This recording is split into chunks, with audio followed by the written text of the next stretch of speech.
Tara na mga Noy at mga kaakay, samahan niyo ako sa Thailand pero hindi niyo na kailangan ng passport dito dahil nandito lang talaga yan sa Pilipinas. At kakain tayo ng sikat na Thai street food kilala as Pad Krapao na ngayon ay sumisikat na sa Pilipinas. Welcome to Krapao. This is our third branch.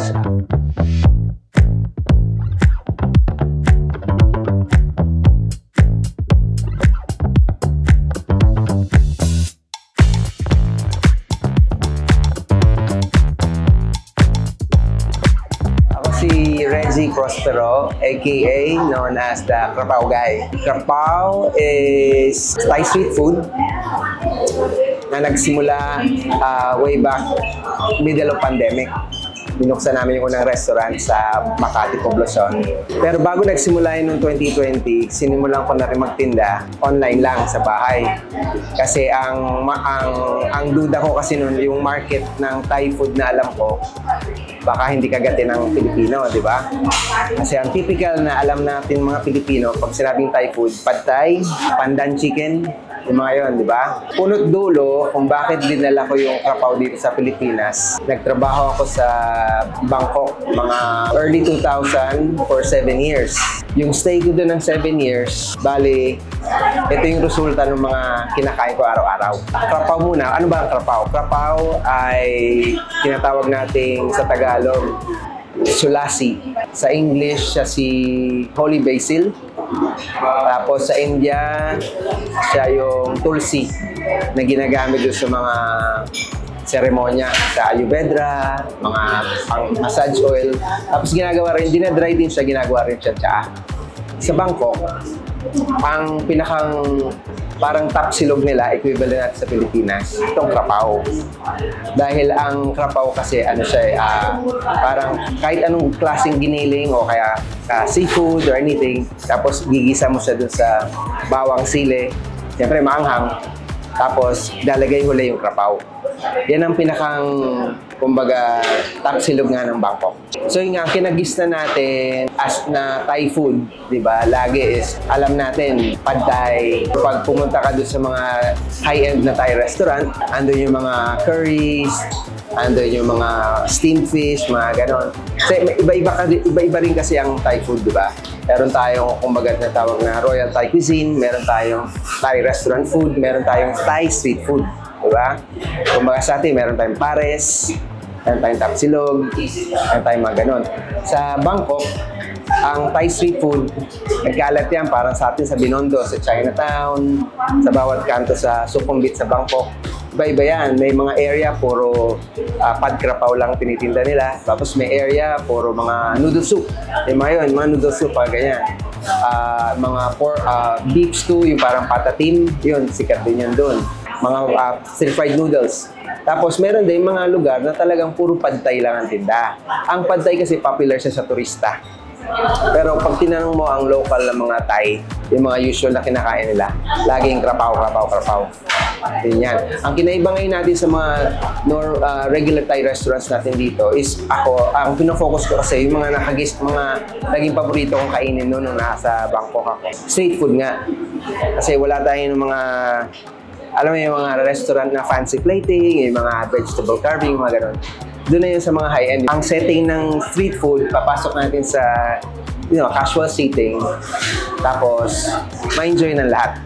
Tapos, saka ngayon, ang ano natin kasi, ang naging accessible na travel, di ba? Tapos, mura na rin ang travel ngayon. So, marami rin sa Pilipino ang nakaka-recognize na ano yung Krapao. Nag-gain na rin siya ng popularity. Tapos, dito sa Krapao MOA, wala tayo nung usually na hinahanap nila na Pad Thai. Dito talaga, pinupush talaga namin yung Krapao. So, sa lasa, ganito lagi sinasabi ko, pag sinabing Krapao, naturally, it's a hot and spicy dish. Maanghang talaga siya. Kumbaga, kung i-explain ko sa yung first time nakakain na Pilipino, para siyang Bicol Express. Natural na maanghang. Kasi usually ang sinasabi, pwedeng umorder na hindi maanghang. Hindi mo siya pwedeng baguhin kasi maanghang na dish talaga siya. So, ang expected mo sa kanya is hot, spicy, balance ng sweet, salty, at saka savory. Siyempre, kumbaga sa atin, yung lasa ng adobo, di ba? Maalat, tapos medyo matamis. Ito may sipa. Ngayon, nagpapaiba talaga sa krapaw, yung lasa again, ng krapaw. Yung krapaw kasi pag natikman mo siya talaga, yun yung parang nag-e-enhance yung lasa na hindi mo malalasahan kahit sa anong dish, na Thai dish. Yan nga mga Noy at mga kakay, talagang authentic ang Thai dishes nila. Alam nyo ba, lahat ng ingredients ay imported from Thailand. Bigyan ko kayo ng konting trivia. Alam nyo ba, ang pad krapo nagsimula pa mid-1900s. Napakatagal na talaga. Ito nga rin yung panahon kung saan nagsimula yung mga cart at mga nagtitinda ng stir-fried dishes sa kakalsadahan ng Thailand.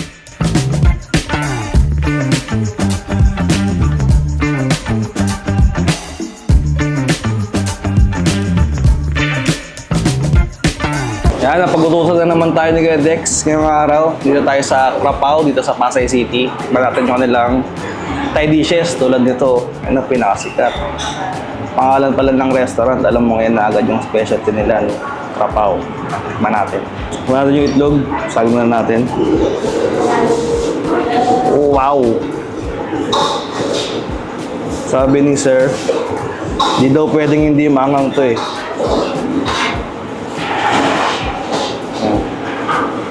Natin.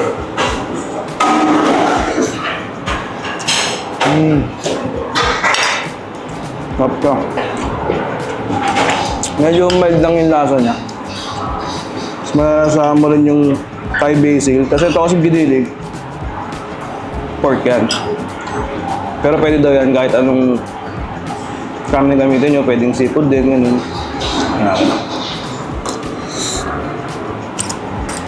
Sarap na siyempre pag sinabayan mo ng itlog, makahanga. Pero kaya naman. Ito naman yung kanilang som tam Thai or papaya salad. Tingnan natin yan. Yung mga paborito ni Kuya Dex eh. Mga sili-sili.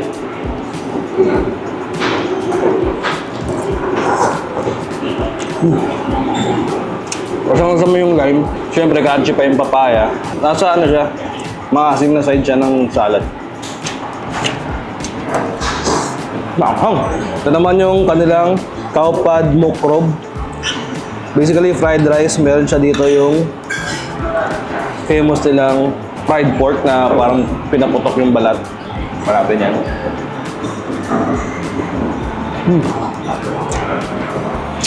Okay.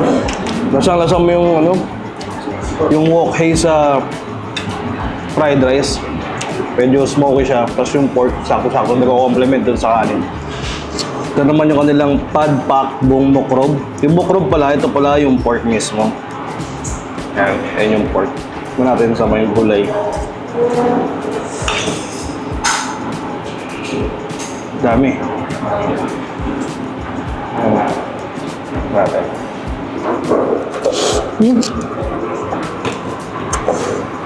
Ito naman yung kanilang mango sticky rice. Sobrang lapot naman.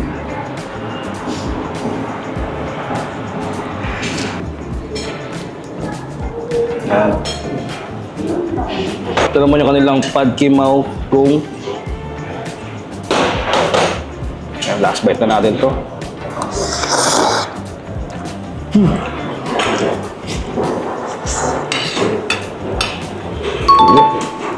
Ang iba pa nating ino-offer sa Krapaw, syempre, iba din sa mga paborito ko rin, yung mga popular na Thai fried chicken, Hat Yai province style na luto, tapos yung mga grilled items nila na parang pork barbecue, tawag nila moping. Meron din tayo ng pork jol, inihaw.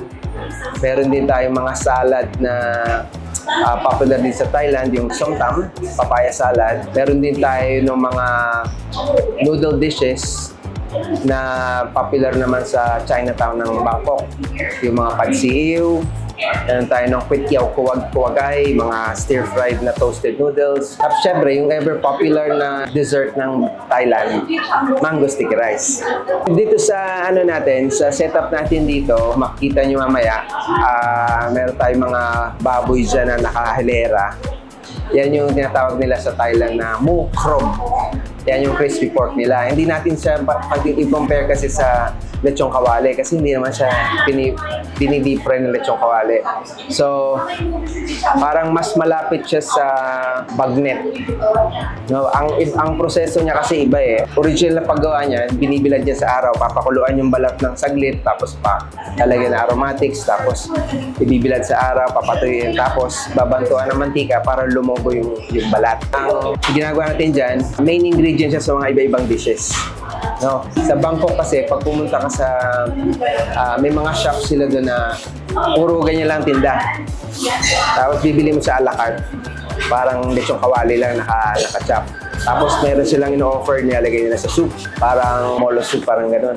Pero dito sa atin, ang production namin, ginagamit namin ingredient para meron kami fried rice na may crispy pork, meron kaming red curry stir-fry na may crispy pork, meron din kami ng kangkong stir-fry na may crispy pork. Tapos, sa ibang branches, meron din kami mga ino-offer na pad thai, may pad thai kami doon na crispy pork din. So sa price natin, nagre-range kasi tayo na 300 to 400 per meal. Ang isang meal kasi natin, sakto siya. Actually, pwede nga siyang sharing eh. Ang portion natin, medyo malaki. Diba? Compared dun sa mga kukuha mo na maliliit na ganyan. Ang gauge din natin sa pricing din kasi, ang ingredients na ginagamit talaga lahat natin, imported na Thai. Thai soy sauce, Thai oyster sauce, Thai fish sauce. So medyo may value. Kasi pag gumamit tayo ng local, nag-iiba yung lasa. Pag na-try nyo rin naman talaga yung pagkain, malalaman nyo rin sa presyo saka sa lasa kung bakit. Salamat ako sa lahat ng ating mga general patrons na sumusuporta sa Krapao mula noong 2020. Kaya iniimbitahan ko kayo sa mga interesado, gusto mag-try ng Thai street food dito sa Krapao. Meron kaming 3 branches. Ang una naming branch ay sa Poblacion, Makati. Ang store hours namin doon, 10 o'clock a.m. hanggang 10 p.m. Ganon din, meron din kaming branch sa BGC, sa Taguig. Located naman siya sa High Street, South. Ang business hours namin doon, 11 to 11. At ito yung latest branch namin dito sa MOA. Katabi lang siya na IKEA, nasa IKEA building tayo. Katapat ng SMX dito.